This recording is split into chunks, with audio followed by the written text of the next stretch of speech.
Bismillahirrahmanirrahim. Yang saya hormati Ibu Dr. Tri Wahyuni SPMPD, yang saya hormati Ibu Astriyanti Masud MPD, dan tidak lupa rekan-rekan seperjuangan yang insya Allah muliakan.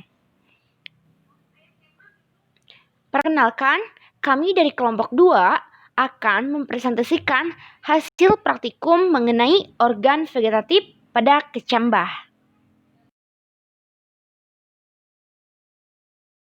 Adapun anggota kelompok 2, yakni Haliza Aulia, Raffi Azza Murtado, Nida Aulia Ayuning, dan saya sendiri, Rani Suniarti. Pada kesempatan kali ini, kami kelompok 2 akan mempresentasikan laporan praktikum dengan judul Mengenal Organ Vegetatif pada Kecambah yang dilaksanakan pada hari Senin tanggal 12 Oktober tahun 2020 dengan tujuan praktikum yang pertama mengidentifikasi berbagai organ vegetatif pada kecambah dan yang kedua membedakan tipe kecambah epigel dan hipogel. Baik, saya Nida Aulia Ayuning. Di sini saya akan menerangkan tentang perkecambahan tipe epigel dan tipe hipogel, di mana perkecambahan itu adalah berakhirnya masa dormasi biji. Gambar yang pertama adalah contoh dari perkecambahan tipe epigel, yaitu kacang hijau. Klasifikasinya adalah Kingdom Plantae, divisi Magnolipita, kelas Magnolipsida, ordo Pabales, famili Fabaceae, genus Pigna, spesies atau nama ilmiahnya adalah Pigna radiata. Apa itu perkecambahan tipe epigel? Perkecambahan tipe epigel adalah tipe perkecambahan yang menghasilkan kotiledon dan epikotil keluar dari biji karena pemanjangan hipokotil, sehingga kotiledon keluar ke atas tanah, di mana kotiledon adalah bakal daun yang terbentuk dan melekat pada embrio dengan hipokotil. Hipokotil itu sendiri adalah batang dari kecambah yang ditemukan di bawah kotiledon dan di atas radikula. Pada gambar kedua adalah contoh perkecambahan tipe hipogel. Contohnya adalah jagung, klasifikasinya Kingdom Plantae, divisi Magnolipita, kelas Liliopsida, ordo Poales, famili Poaceae, genus Gea, nama ilmiahnya atau spesiesnya adalah Gea mais. Hipogel adalah pertumbuhan memanjang dari epikotil yang menyebabkan plumula keluar menembus kulit biji dan muncul di atas tanah. Sedangkan kotiledon relatif tetap di posisinya. Terima kasih. Baik, pada bagian pertanyaan. Pertanyaan nomor 1. Apakah perbedaan yang mencolok antara semua kecambah dan biji yang ditugaskan? Nomor 2. Di manakah letak endosperm dan kotiledon pada biji dan kecambah? Nomor 3. Apa fungsi endosperm dan kotiledon tersebut? Nomor 4. Dari pengamatan yang Anda lakukan, bagaimana sistem perakaran pada semua jenis perkecambahan? Nomor 5. Di manakah letak daun pertama pada semua kecambah? Nomor 6. Apakah epikotil dan hipokotil pada semua kecambah itu menunjukkan kesamaan atau perbedaan? Jelaskan. Nah, untuk bagian jawaban, nomor 1. Perbedaan terletak pada warna dan tempat keluarnya epikotil. Nomor 2. Di bagian dalam biji. Nomor 3. Kotiledon berfungsi sebagai organ cadangan makanan pada biji sekelompok tumbuhan, sekaligus organ fotosintesis pertama yang dimiliki oleh tumbuhan yang baru saja berkecambah. Nomor 4. Perakaran berasal dari radikula yang tumbuh ke bawah menjadi akar. Nomor 5. Pada perkecambahan kacang hijau terletak setelah kotiledon muncul ke permukaan tanah dan membentuk daun pertama, diikuti plumula atau pucuk. Adapun pada perkecambahan jagung terletak pada epikotil yang memanjang dengan plumula sampai muncul ke permukaan tanah.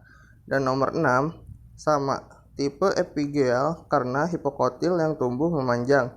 Akibatnya kotiledon dan plumula terdorong di permukaan, sedangkan hipogel karena terjadi pertumbuhan memanjang dan epikotil yang menyebabkan pelumula karena menembus kulit biji dan muncul di atas tanah, serta kotiledon berada di dalam tanah.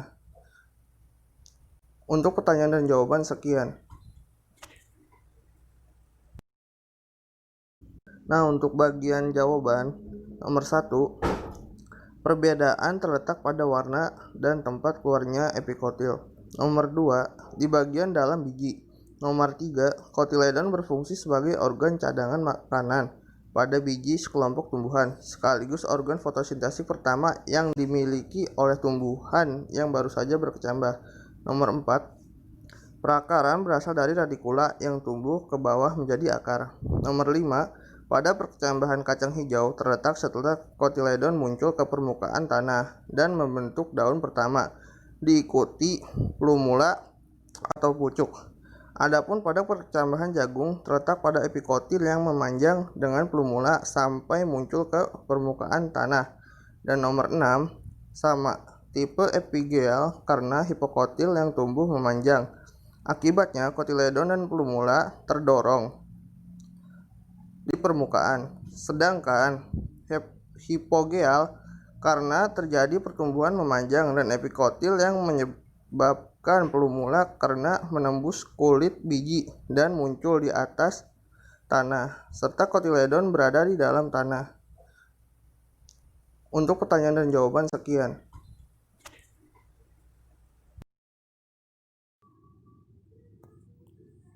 Baik, saya Haliza Aulia Unnisa Azahra. Setelah kita mendengarkan dan menyimak pemaparan dari teman-teman, kita menjadi tahu mengenai organ vegetatif pada kecambah, yaitu perkecambahan epigeal pada kacang hijau dan perkecambahan hipogeal pada jagung. Adapun kesimpulan pada praktikum kali ini yaitu perkecambahan jagung atau zeamais termasuk tipe perkecambahan hipogeal, yaitu yang ditandai kotiledon tetap berada di bawah permukaan tanah dan bakal batang yang muncul ke permukaan tanah. Hal ini terjadi karena pertumbuhan memanjang dari bagian epikotil yang menyebabkan plumula keluar menembus kulit biji dan muncul di atas permukaan. Sedangkan perkecambahan kacang hijau atau Vigna radiata termasuk ke dalam tipe perkecambahan epigeal yang ditandai dengan memanjangnya bagian hipokotil, sehingga keping biji atau kotiledon dan plumula muncul ke permukaan tanah. Dalam buku Siahan Febriana Artauli tahun 2017 halaman 6, Cimit tahun 2000 mengemukakan bahwa dalam perkecambahan epigeal, hipokotil mengembang dan kemudian mendorong kotiledon di atas, kadang bersamaan dengan kulit benih dan sisa endosperm. Permunculan pertama perkecambahan epigeal, hipokotil memanjang di atas tanah dan membentuk lingkaran. Ketika hipokotil tumbuh lurus, benih akan terangkat. Kotiledon kemudian secara normal terpisah satu sama lain dan menjadi daun pertama yang melakukan fotosintesis.